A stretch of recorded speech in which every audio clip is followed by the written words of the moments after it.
Now, it seems like hundreds of Brotherhood supporters are calling on former President Mohamed Morsi to return. Is this a solution to the violent protest in Egypt? Unfortunately, it doesn't look at this, at this time that this would be a solution. But, behind the scenes, we would be hoping that negotiations would be occurring. But thus far, there's, no reports that this has been occurring either. Now, there's been reports that the US is expected to slash aid to the Egyptian government. Will the US go ahead with these threats, you think? It would most probably suspend aid and suspend, certain forms. For example, the calls are, or the news is that they will suspend the delivery of 16 or a dozen of Apache helicopters to the Egyptian military. But as we saw in Obama's speech, they said that they will deal with the Egyptian government, and the military aid that's dealt with what they call counterterrorism and border security will not be slashed. How will this affect the military and the economy of Cairo, for that matter? This would most definitely affect the military because, the Egyptian U.S. military aid is one of the most important things in the military's cog. However, this would be weakened by the fact that, the Qataris, the Saudis and the Emiratis may decide to up their contributions to the military.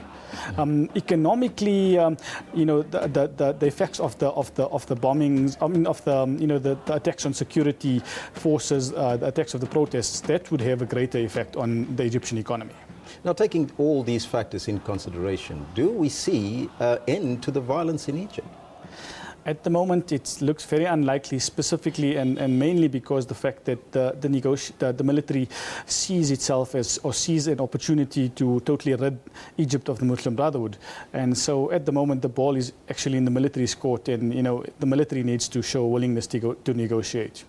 Now, looking at the U.S., to what extent will the U.S. move stabilize the current situation? Is there maybe a possibility of doing that? I think with regards to Egypt, the U.S. does hold great influence, but the greater influence is held by the Saudi and Emirati regimes. Until and unless they decide to back negotiations and desist from supporting or vehemently and fervently supporting the military regime, an outcome is unlikely, or a positive outcome is unlikely. Why is the Saudis and Emiratis not coming to the table in this war?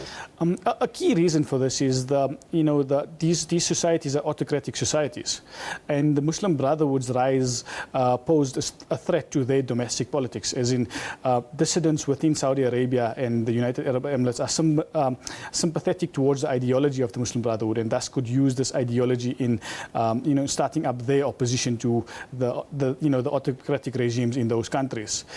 So a defeat to the Muslim Brotherhood would necessarily mean a defeat to these dissidents in these countries. One would have thought that after the democratic elections that there would be peace in Egypt.